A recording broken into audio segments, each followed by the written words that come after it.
rambling street where the lyre runs the beat, and the loving English feet that walk all over us. And every single night when we down with the home tight, he'd invite the neighbours out with this chorus. Come on, shiver like a tan, come out and fight me like a man. Show your wife for you one medals down in Flanders. I'll be away, major on like away from the green and lovely lanes of Hillstar. Hello and welcome to PB Machine episode 9, St. Patrick's Day special. Hey, I even got the name right this time. Yeah, brilliant. It's a great start. I think this might actually be a good episode for a change. We've had plenty of times to rehearse this one, so yeah, it should be working well. Yeah, Mark, how many pints of Guinness have you had already? I think how many crates would be a better question. Yeah, sorry, you are actually Irish, aren't you? So I'm on my third crate just now. Taking it silly then. I kind of wish I actually had a can with me right now, just for the sound effect. Yeah. It's a shame we're too lazy to actually edit that back in, but yeah, it would have been good. Hey, that could happen. If you just give me a second, I'll search for a can opening sound effect on YouTube and play it on my phone, and then we could do that again and run it. Yeah. Are you wearing your St. Patrick's Day hat? Yeah. No, I'm not wearing it, but I wish I was. You should be wearing it. I know. I feel like a fake Irishman, which I'm not actually Irish. But there's so many fake Irishmen around the UK right now that we'll accept you with open arms. All you have to be willing to do is drink until you want to piss yourself.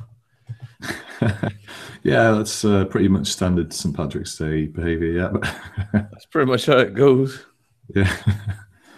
No, I'm not indulging in any St. Patrick's Day festivities today. You're not going to go to your nearest O'Neill's or other horrible chain Irish pub. Oh God, no! Drink horrendous Guinness and just get absolutely off your tits. Yeah, I used to actually go to the O'Neill's in Newcastle. Oh, that must be a dark place. It is a very dark place. Yeah, dank. You used to frequent the O'Neill's in Preston, which is probably as dark, maybe. Yeah, just as depressing. Just as probably more depressing. At least the people there know that they're ugly and that they're horrible. They just fight and they get drunk. Great, yeah. Well, that's a great combination. If anyone's from Preston, I'm not hating. I'm kind of hating. I'm hating quite a lot. It's the Jewel of Lancaster. Right. Okay. So is that?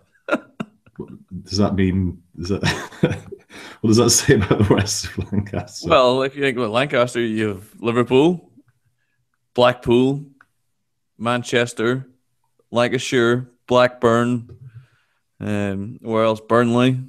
Yeah, I'm pretty sure that at least one of those places must be better than Preston. I've been to Manchester; it was quite nice, Nah. Can't see. You see, there's nice parts of Manchester, but there's nice parts of Preston. You have to look at the average. You think of a Manc versus someone from Preston. It's not a good trade-off. Okay, let's be honest. I'm just saying. I'm not hating. I'm just I've learned some new facts about the UK. I'm not hating. I'm just observing. Yeah. So let's talk about. I mean, obviously it's relevant. Let's talk about alcohol and how you fit alcohol into your macros. As part of a sensible, well-constructed diet, or just as part of a insane drunken binge. How many macros is a pint of Guinness? I don't actually know. I know it's relatively low in calories compared to some other beers, but I couldn't tell you exactly how many calories are in a pint. I remember it being much lower than I expected, though. I hear you Googling. I'm also Googling. I'm Googling, yeah. Because I don't actually know any facts. So I'm just good at Google. Google's so useful. Apparently 210 calories in a pint, according to Men's Health. But then there's some other figures here. Some variance, but let's say 200 calories. Say 200 calories. So let's say for maintenance, I need 3,500 calories. I don't want to lose any weight on Paddy's Day because I don't want to lose any gain. Let's see where you're going with this, Mark. So that's a little over 17 and a half pints. Yeah. I better start drinking. Yeah, I think you're way behind. How many pints are in a crate? Depends how big it's 440 mils in a can. I've had 12 crates in a crate. So you're actually making some 568 milliliters in a pint. So you're making some gains. 9.29 pints in a crate. I need 2 crates. Yeah, I think you can manage that. I believe in you. I like how you believe in me. I believe in me too. I don't really believe in me when it comes to many things, but when it comes to tricking myself into stupor, yeah, you've got that down. I've got that. I'm so on top of that shit. 10 pints of Guinness sends me west. I think after 6 pints, it's a struggle. Then when you get to 10, that's game over for me. Yeah, the thing with it being a 4% beer is just you can keep going. You can keep on trucking. Apart from the fact when you're so physically full of stuff, you can't barely move. That's what it is. It's actually the burden of drinking that much Guinness, not the actual alcohol content. After 3 or 4 pints, you don't really know if it's just that irony taste from the Guinness or you actually just started bleeding out of your mouth. Yeah, it's that hemorrhaging feel. You can't really tell the difference anymore. I like to go by how painful my kidneys are, just at that point. You ever heard of an Irish car bomb? No. Not the time it goes real. Yeah. An Irish car bomb's a half pint of Guinness with a shot of Jameson's dropped in then you pin it. All right, yeah, I could do that. I don't think I've ever done it. I've been reassured that it actually tastes okay. Obviously, it doesn't sound like it tastes okay, but no, it really doesn't. I've been reliably reassured that it tastes decent. Well, we'll see. Have you got yours on hand? I don't have any Guinness in the house. I've just got some Innis Gun. I've got some wine. Some Innis Gun. It's a great choice. Great choice. I have this overwhelming urge to go into my fridge and grab the cider that's in there and start drinking it. Yeah, we'll just record that. In fact, why don't we just make this podcast, we'll just drink some beer and just maybe have some commentary on how the beer tastes and just get totally pissed. That sounds like my ideal podcast. So yeah, sorry if you're here for some sort of information about diet or training. If you're listening to this podcast by now thinking that you're going to get some kind of useful information, you're in the wrong fucking place, my friend. Yeah, you've had a nightmare. But let's actually try. Let's try and provide some useful information. So, I mean, I was thinking we could talk about how you either fit alcohol in moderation into your diet, or who the fuck are you kidding? Or how you deal with excessive drinking. Obviously, as a fitness professional, I do not endorse that you go out and drink to excess. I can cover from the end of being a functioning alcoholic how you can still make strength gains. Yeah, that'd be good actually. Yeah, let's do that as well.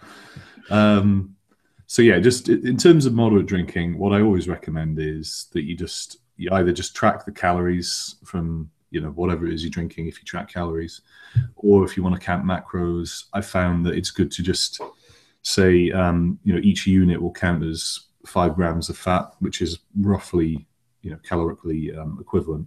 So it's not quite exact, but it's close enough.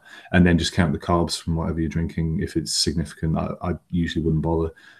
So those are the 2 main methods that I use if you're going to just have a couple of drinks with a meal or something sensible like that. But obviously, that's not what really we're about, is it, Mark? Well, I can honestly, hand on heart, say that I've never in my life counted the calories of alcohol. Yeah. Ever. What I used to do, I used to adhere to the mantra of body for the body, where instead of drinking pints, because obviously quite nutrient dense way of getting pissed, I used to drink. I would drink spirits. Back when I was in the final year of university, second year of university, when I was actually in some form of reasonable physical shape and wasn't just the lardy POS I am right now. I used to go to clubs and I would drink either a single vodka or a double vodka and I would drink that with within a pint of water with some lime in it. And you normally find that I wouldn't necessarily, I would get drunk, but I wouldn't get wasted like I would do normally, probably because I wasn't drinking, because I wouldn't drink so much of it because it didn't taste so good. But I also found the hangovers weren't so bad either. Probably because I wasn't drinking so much again. or also, when I go on cuts in the past, I tend to not really drink that much. But when I do drink, I try to drink wine, red wine, white wine, which is surprisingly powerful. It catches woo, yeah, buddy. Bottle of reds, and things start to seem a little hazy. There's a few Patrick days ago we were drinking red wine, and me and my brother headbutted each other at the same time. Great. Was that just the traditional Irish greeting, or was it? We're pretending to headbutt each other, but both pretended to headbutt each other at the same time, and we both headbutted each other. Oh man, timing malfunction. That's all right. I got my forehead down quicker than he did, so he ended up with a black eye. In fact, it wasn't actually my brother; it was my friend. Okay, right. But then who could tell a difference, because we're Irish and our mothers and fathers are pretty much the same people. The same, yeah.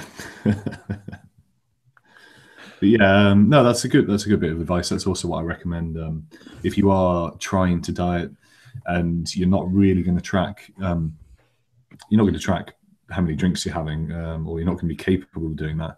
Then normally I just say, create a buffer for the extra calories. So typically protein sparing fast, a little bit of fruits and fibrous vegetables, just basically enough food to make you feel full, and so that you don't go out drinking, with an empty stomach, which is usually a bad idea. Oh boy. Well, which I've done, obviously. And then just, you can pretty much stick to diet mixers and spirits and you'll be fine, or wine is actually quite a good choice. It's not, not bad. Dry wine, obviously, is better. I think in terms of what you can do to minimize the effects of the hangover, I've seen some stuff on preloading vitamin C, creatine helping, but really the best way to do it is just not to get horrendously drunk in the first place. And everything you do after that point is basically futile. If you get to the point where someone's holding your hair and you've been sick in the toilet, or you're finding it hard to either speak or walk, you've probably got a hangover coming your way. Yeah, you fucks it. It doesn't really matter how much water you can drink. That's just going to determine how much you're going to piss yourself later. I mean, I quite like vitamin C, creatine, a bit of green tea. Green tea actually does inhibit the absorption of alcohol to some extent. Why the hell would you want to do that? Yeah, it just means you're not getting good value for money, so don't do that. No, creatine, because the thing is, well, I mean, just basic primer on the physiology is that alcohol gets metabolized into acetate, which is toxic, and that has to be, your liver prioritizes that basically, so it won't process any other substrates until it's dealt with the alcohol. So one of the drawbacks of that is that you tend to deplete your glutathione stores, which is the major antioxidant in your body. And so if you take a little bit of creatine, or you're already using creatine, that does help replenish glutathione levels. I've also seen some stuff on vitamin C being useful because it's an antioxidant, although it's debatable to what extent that will save you from a hangover. I don't think there's any way of really preventing it, but you can try that out, see if it works for you. You could try that out. Or you could just say fuck it and go and get smashed anyway. Yeah. Well, there are levels of these things. Yeah. if you're going out with the intention to get absolutely off your tits, there's no really much point in any kind of preventative strategy. No, it's all just it's a drop in the ocean basically. It'll make you feel better.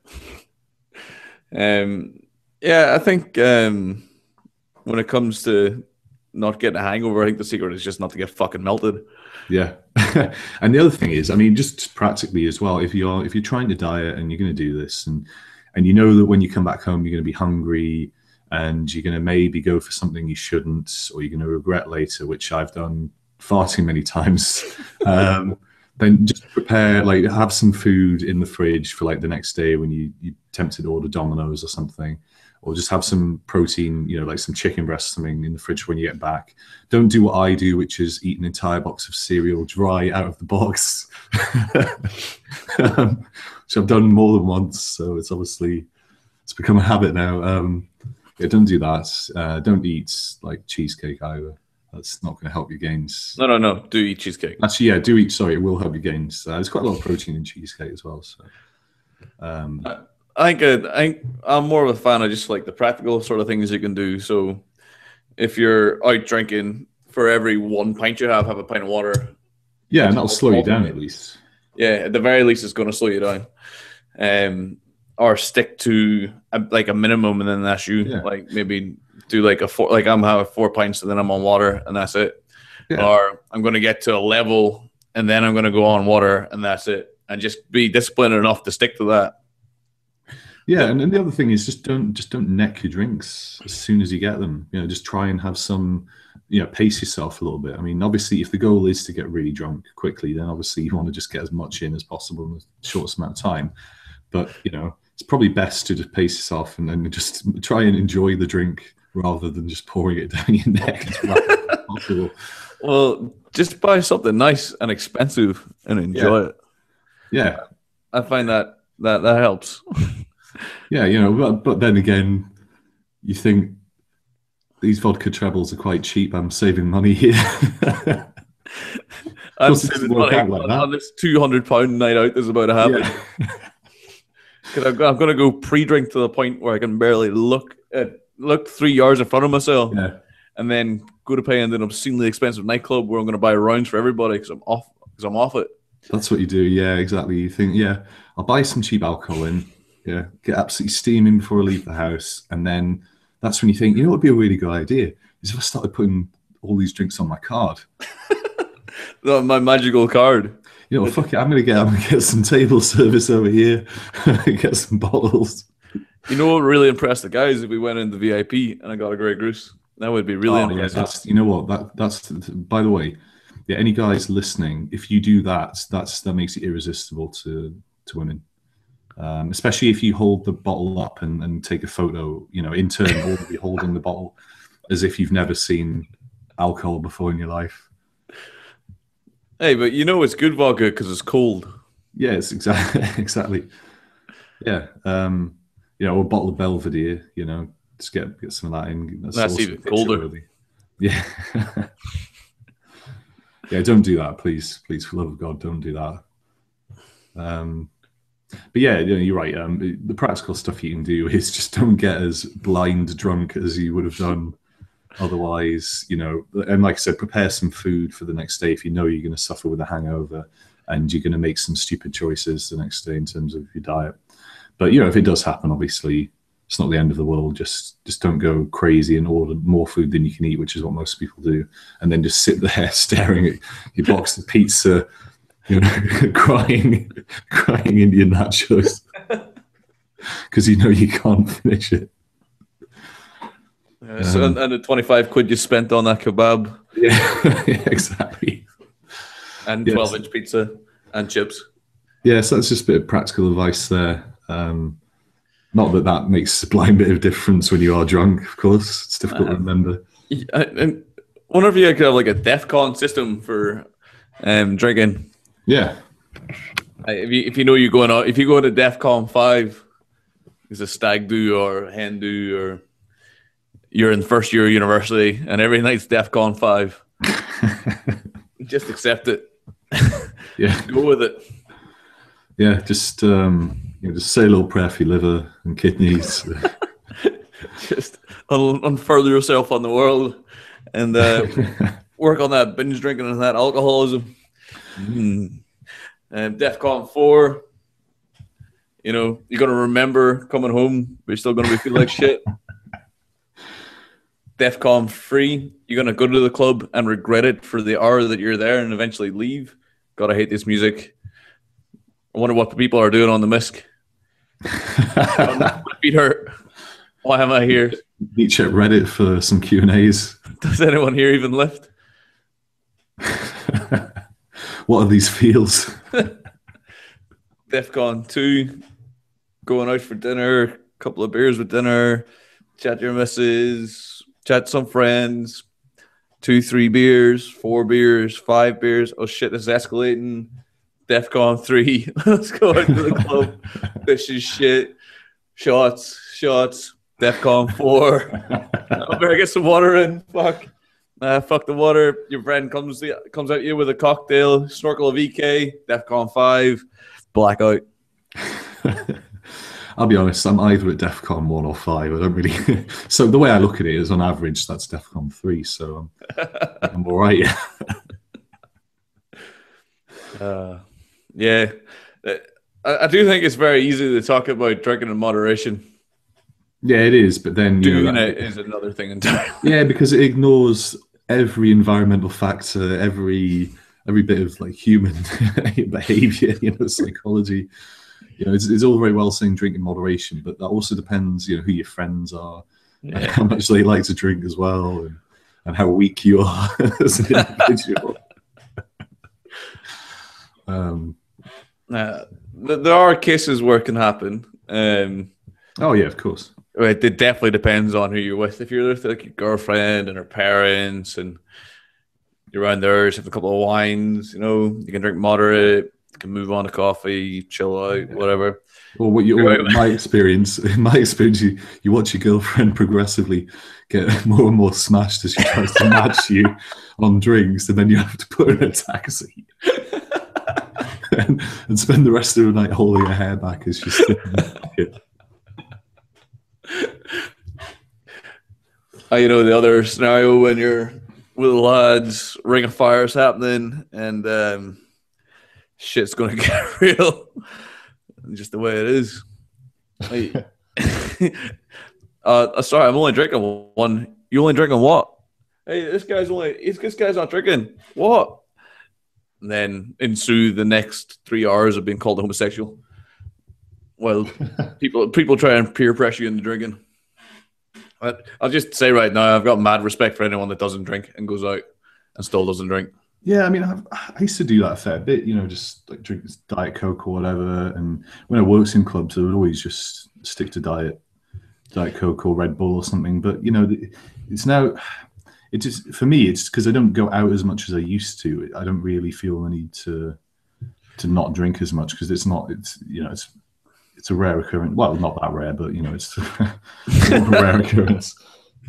I used to work in bars as well. I was a bartender for about 5 years, and probably the easiest way to not want to drink is to go to a UK nightclub or a bar and don't drink, and just watch what people are like with alcohol in them. People are absolute morons with alcohol in them. Yeah. Yeah, alcohol reveals a lot of interesting facets of people's personality, and shows you, the most primal elements of human behavior as well. Yeah. People seem to get a lot richer as well the more they drink. Oh yeah, exactly. I mean, I've been known to just throw £20 notes at the taxi driver for like £5 fare, because I've just decided that I'm obviously a weekend millionaire.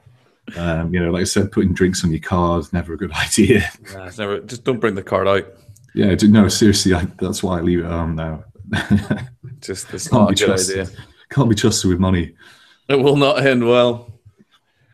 No, not when you look at your statement the next day as well. It's just don't look at the statement. Just bury your head in the sand. Don't worry about it. Yeah.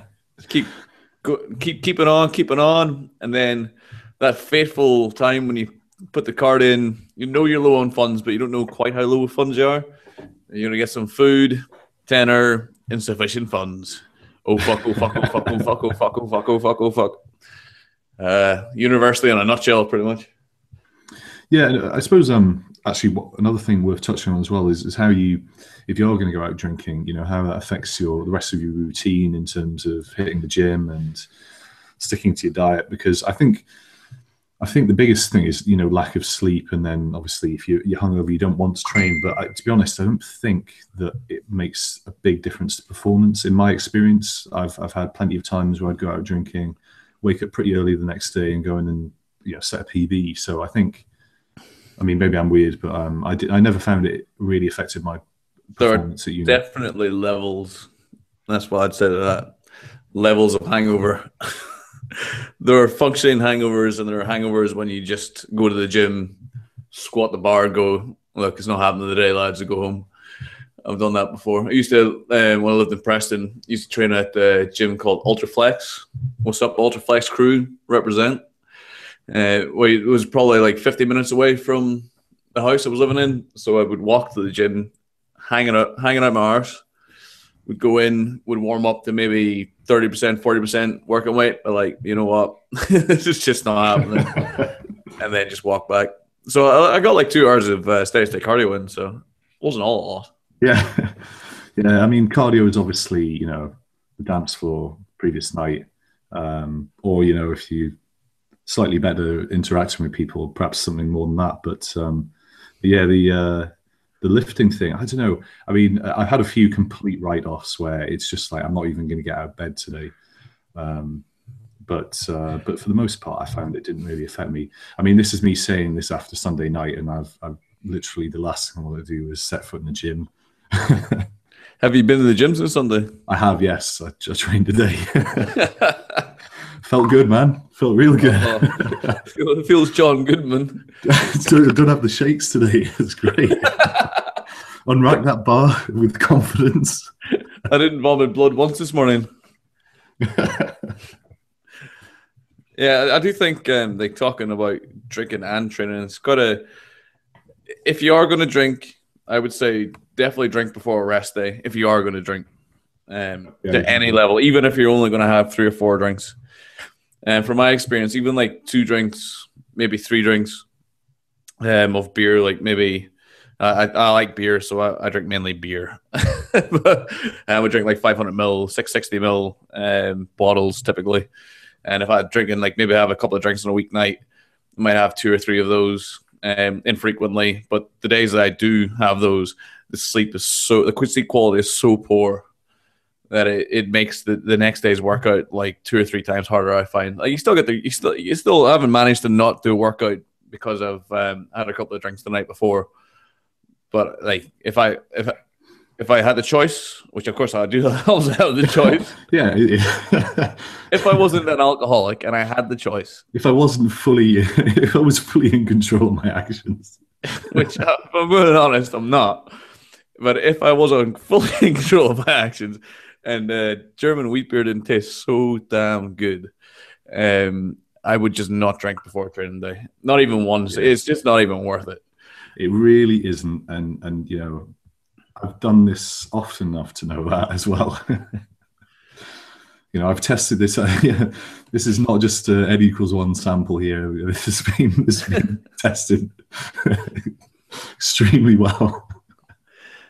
Even if you're trying to train for performance and you're trying to be an athlete or you're trying to be the best lifter you can, alcohol is not a good idea. Yeah, I'm just putting that out there it's gonna, you know, the other thing is, while you got alcohol in your system, you know, you can kiss protein synthesis goodbye. That takes a massive hit, especially when you still have alcohol in your blood, you know, well into the next day. You're making no gains. Or when you wake up and you're still absolutely off your face. I'm going to go face because I said tits like twice. Say tits again, but yeah. Off your tits. I'm just saying it again. It's a bit repetitive, but if you wake up the next day and you're still drunk, you can guarantee your recovery is not going to be great. Yeah, I mean, I've just to, you know, add a bit of colour to that, I can remember last night I had in Manchester, still steaming drunk on the train the next afternoon. That was not a good look. Nah, it's just this dark place. Very dark, yeah.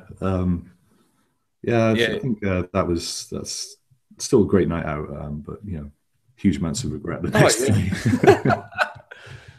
Them memories, though, you can't buy those memories. You know, no, you can't. If you don't remember. I mean, that was a night where just to put this in context for people who perhaps don't drink as much, I was taking pictures of my phone of things right in front of me because I just couldn't see. And I was on WhatsApp to my girlfriend at the time, like trying to work out where I was, and I didn't even know like where my drink was, so I actually took a picture of my drink, which was about half a meter in front of me.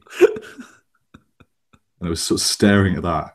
And there was a guy from the office in the bar as well. And just I think we annoyed the hell out of him. And then someone thought I'd been on The Apprentice.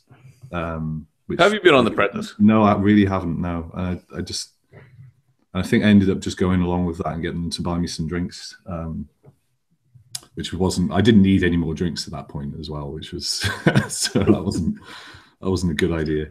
But yeah, that's the sort of drunk where you wonder how on earth you ever made it home. I always know when I can't speak. Yeah. When your mind's just like, how's it going? And you're like, yeah, yeah. Use your big words. Yeah. Or yeah, that's just. there's like a level for me. It's like, had a couple sweet, a little bit drunk now, and we're still a little bit drunk, and then we get a little bit drunker, and inhibitions start going out the window, and then we get a little bit more drunk. Inhibitions are now completely gone, and we're now getting slightly aggressive, and a little bit more drunk, and then blackout. That's kind of the scale. Oh, man, it takes an awful lot to get to that stage. I've only ever blacked out once, and that was. I still to this day don't know how I got home. I just had an completely empty wallet. Like all my cards and money was gone. I was on the floor of the bathroom. Woke up. A flatmate had tried to drag me out of the bathroom to my room, and apparently I was saying, "I'm all right. I'm all right." I'm absolutely fine. I just want to go to sleep. Yeah.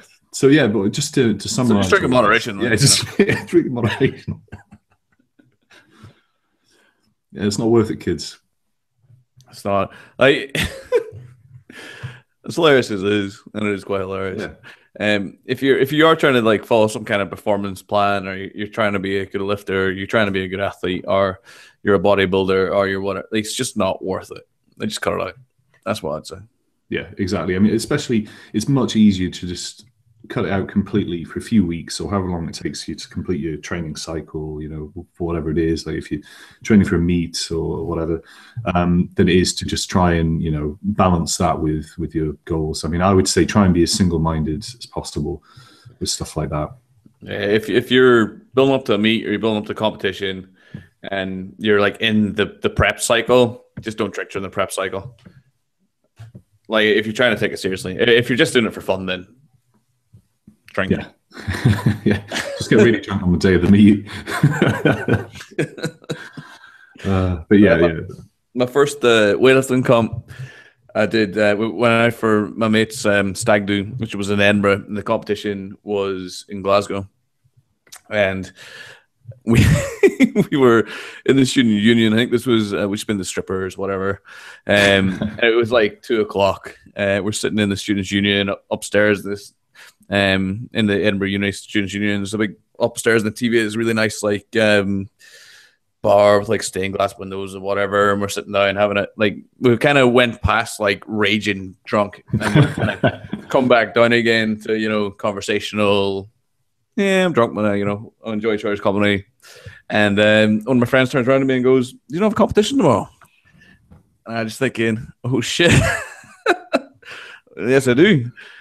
So then I switched on the water, and I got a taxi back, and I was in my bed for 3:30.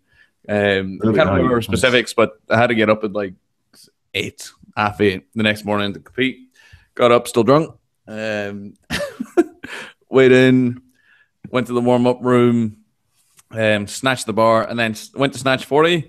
And as I went to snatch 40, I forgot to move my head out of the way of the bar. Went down to try to get down as fast as I could, headbutted the bar, and split myself open. And I was like a little nick above my eyebrow, but of course, because it was still alcohol and it was still in my system, I had quite thin blood, so like blood started pissing down my face as it did, and went and got a plaster and did the meet. Oh dear. Well, I had not quite the same sort of story, but on a related note, for some reason I was out with my friend. Well, I was out with my friend Tom. This was years ago, and for some reason he decided to like we're going to do some push-ups and like stuff like that. It was his idea. I thought it was a bit cringy, but you know, anyway, for some reason he thought it'd be a great idea for me to do pistol squats with someone on my back. So I ended up getting about like it was 8 reps with this guy on my back. I had some help balancing because obviously it's impossible to do a fucking pistol squat with a person on your back when you're pissed. But I actually managed to get some solid reps out. And the next day I woke up, I had no memory of doing that, and I just had the most intense quad DOMs I've ever experienced, and I just couldn't work out why. I was just thinking, what the fuck did I do? I've not trained legs for like a few days. It shouldn't be happening. Why is my legs sore? Yeah, can't feel my legs, Eddie Murphy. So yeah, don't drink. Yeah. That sums up this podcast. Yeah. Well, it was kind of helpful in bits, I guess. Yeah. Hopefully, you've taken something from this. Even if it was just having a good laugh at our expense, that's good enough. But while we're on the subject, what is your favorite alcoholic beverage? Oh man, I think nowadays it would be a good bottle of red or a nice whiskey. Like I've got a 16-year-old Longmorn here, which is fantastic. Although I'm getting into rum now. There's this Venezuelan rum called Diplomatico, which is absolutely amazing. So I like sort of more expensive spirits now, stuff which isn't just going to be, like I said, just poured down my neck as quickly as possible. Something that you keep in a drinks cabinet for more than an hour. Yeah, exactly. Maybe have a drink of it every now and again, rather than having all of it. Yeah. How about you, Mark? You're quite a beer man, aren't you? I am indeed. My absolute favorite beer is Weinstaffen Vetus, which is a German wheat beer. It's the oldest brewery in the world, I'll have you know.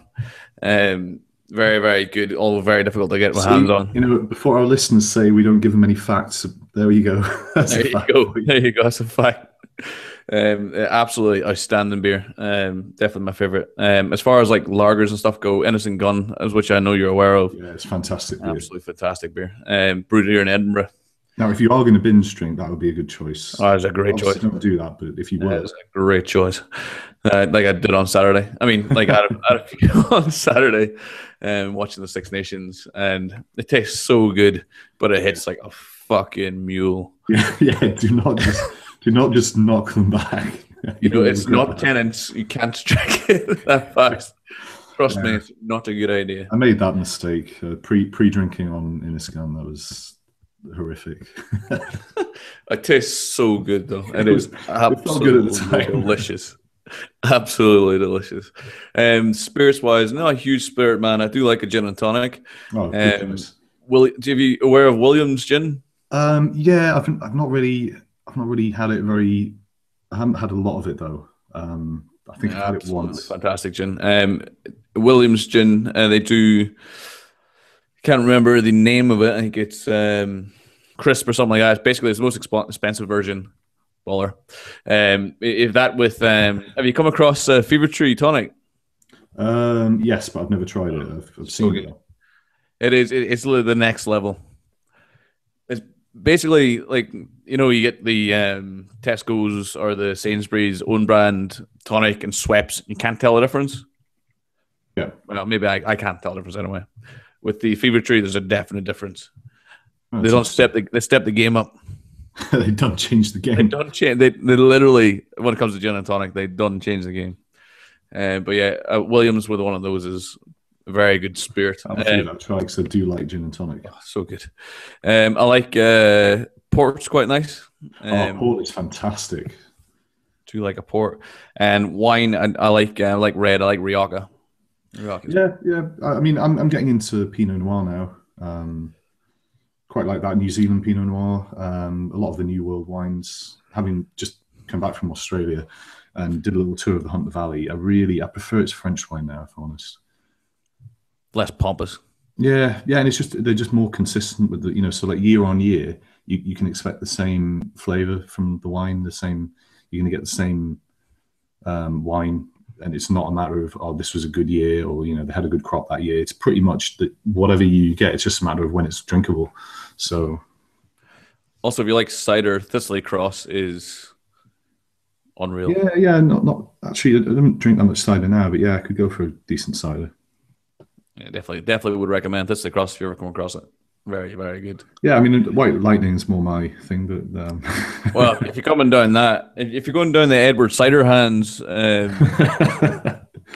side, then Frosty Jack is the drink of choice. Oh, of course, yeah. How could I forget? So many horrible times had on that alcohol. So many horrible times. Oh my God, scarred. So there you go, top drink recommendations, Frosty Jacks and some other stuff, not important. Some other junk that some people have had. Yeah. Somewhere. We should probably do some sort of challenge every week, you know. Maybe a drinking challenge this week. See which one of our listeners can neck a bottle of Frosty Jacks in the least amount of time. We'll definitely do an alcohol fueled live cast at some stage. Yeah, we should do that, yeah. That is definitely going to happen. I'll tell you what, next week, get me on Skype on Thursday or Friday. In fact, even any Friday, Thursday, Friday, or Saturday night. Skype me at some point, and we will do that. I'm on my brother's stag next weekend, so perfect. That's perfect. Yeah, exactly. Yeah, excellent. Probably not going to be broadcastable, but yeah, that's going to be horrific. That poor boy. He listens to the podcast as well. Does he? Oh. If you're listening right now, you done goofed. You done goofed so hard. You better pepper your Angus. His body is not ready. His body is not ready. Not even close to being ready. Oh, my dear. Well, I think we've covered a lot of useful material. Some useful, some not so useful. If you want to know what tastes good, then you just got a laundry list of stuff you need to go try. Yeah. Thanks for listening to episode 10. I've been Mark. I've been Ben. See you next time. But by the way, I'm not so Karen. And the loving English folks walked all over us. When my dad would come on the pipe, he'd invite the neighbor out with this chorus. Much your black and tans, come and listen to PB Machine. How you listen to PB Machine. How the IRA all listen to PB Machine. And so do the UVF as well, because it's awesome. Please don't kneecap us. Please. I love